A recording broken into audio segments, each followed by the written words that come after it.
Kevin Beets' late payment of royalties to Tony Beets sparks family tension. Kevin Beets, the eldest son of mining legend Tony Beets, has faced an uphill battle at Scribner Creek this season. Weeks into mining, Kevin has yet to unearth a single ounce of gold, largely due to persistent equipment failures that have slowed his progress to a near standstill.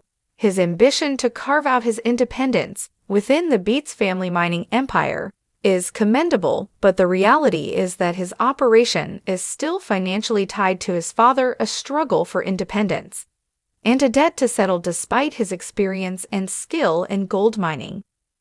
Kevin's mining venture has been plagued by setbacks. A critical blow came when his D10 dozer suffered a transmission failure, leaving him unable to efficiently move the massive amounts of pay dirt necessary to reach gold-rich ground. His foreman Brennan Ralt has been forced to rely on smaller machines to get the job done, but the progress has been painfully slow as the season drags on. Without a profitable haul, Kevin has fallen behind on his royalty payments to Tony, who charges a 10% fee for the use of his mining land. With tensions mounting and Kevin struggling to turn things around, Tony and his wife Minnie decided to step in with a solution. Tony Beets lends a lifeline. Understanding the urgency of the situation, Tony loaned Kevin his powerful $4 million 11 dozer to break through the frozen pay dirt and finally start mining. Additionally, he arranged for repairs on Kevin's D10 dozer, giving his son a much-needed boost to get operations back on track.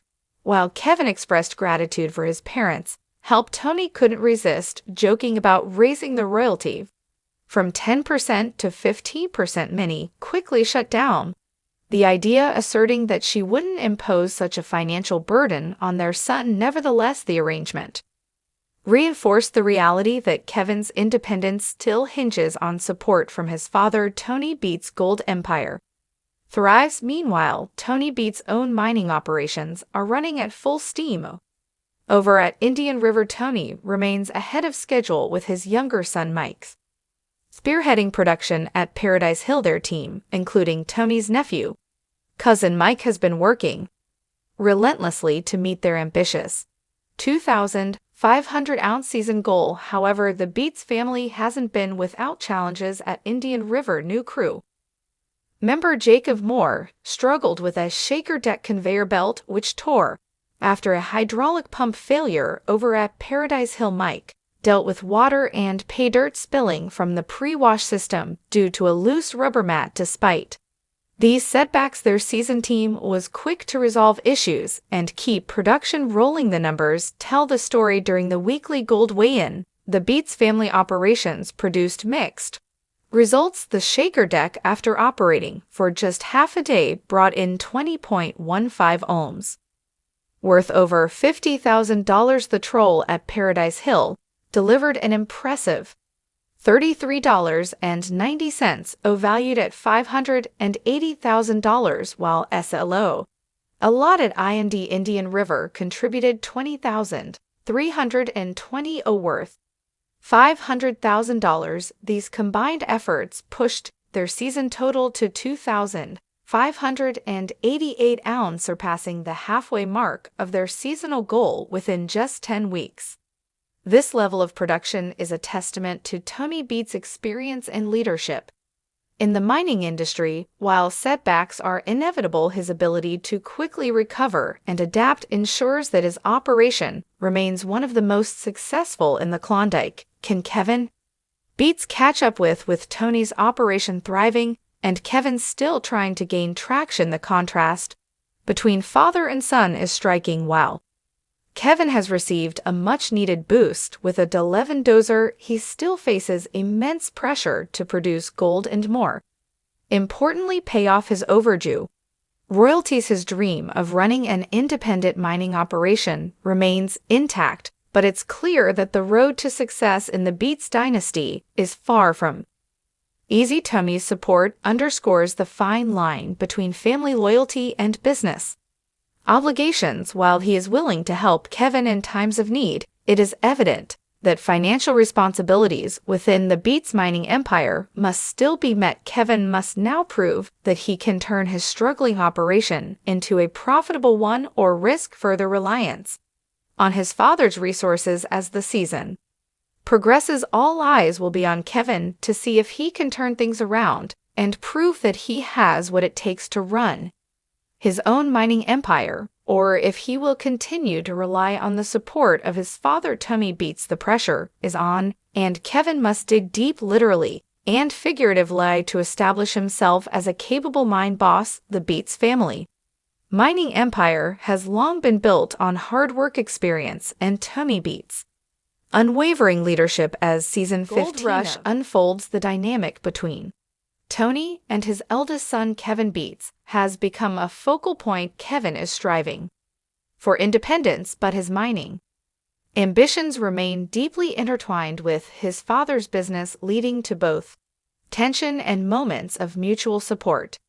Kevin Beets strive for independence. Kevin Beets has spent years under the guidance of his father, learning the intricacies of gold mining. Now in season 15, he is determined to carve out his own success, taking charge of operations at Scryer Creek. However, his efforts have been hampered by equipment failures and slow progress. Despite his expertise, Kevin's mining venture has struggled to gain momentum, forcing him to rely on Tony's resources. One of the biggest challenges Kevin faces this season is proving that he can operate independently while still respecting his father's experience and business model. His delayed royalty payments to Tony underscore the ongoing financial dependence that complicates his goal of autonomy. The pressure of making timely payments and generating profits weighs heavily on Kevin, adding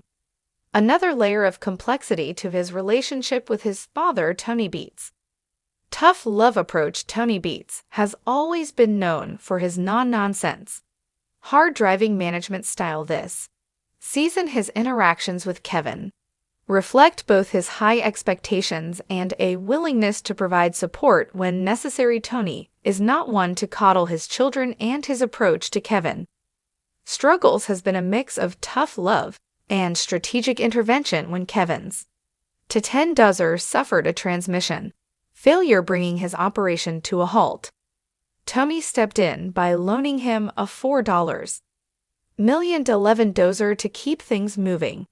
While this gesture was meant to help Kevin, it also served as a reminder that Tony still holds significant control over his son's operation. Even in moments of assistance, Tony asserts his authority, ensuring that Kevin understands the business obligations that come with running a mine. Despite Tony's tough exterior, his actions indicate a deeper investment in Kevin's growth. By providing equipment and resources, Tony is not simply bailing Kevin out, he is testing his ability to manage adversity. Tony knows that success in gold mining requires resilience, problem-solving skills, and the ability to think quickly in high-press situations. These are qualities he wants to see in his son before he can consider handing over more responsibility. The balancing act. Business versus family. The tension between Kevin and Tony is a natural outcome of their evolving roles. Tony, a seasoned mining veteran, has spent decades building his empire and expects the same level of discipline and efficiency from his children. Kevin, on the other hand, wants to prove himself as a leader but struggles with the constraints of working within the family business. Tony's interactions with Kevin are often marked by impatience and blunt feedback, but they also reveal an underlying belief in his son's abilities. He challenges Kevin to rise to the occasion, knowing that success in the mining industry requires resilience and quick problem-solving. At the same time, Kevin's efforts to distance himself from Tony's direct oversight highlight the internal struggle of a young leader trying to make a name for himself. The father-son dynamic is further complicated by the financial realities of gold mining. While Kevin wants to establish his independence, he remains reliant on The Beets family's resources and infrastructure. Tony's reminders about royalty payments serve as a stark reality check. Mining is not just about ambition, but also about financial responsibility. Looking ahead, can Kevin step out of Tony's shadow as the season progresses? Kevin will need to demonstrate that he can overcome his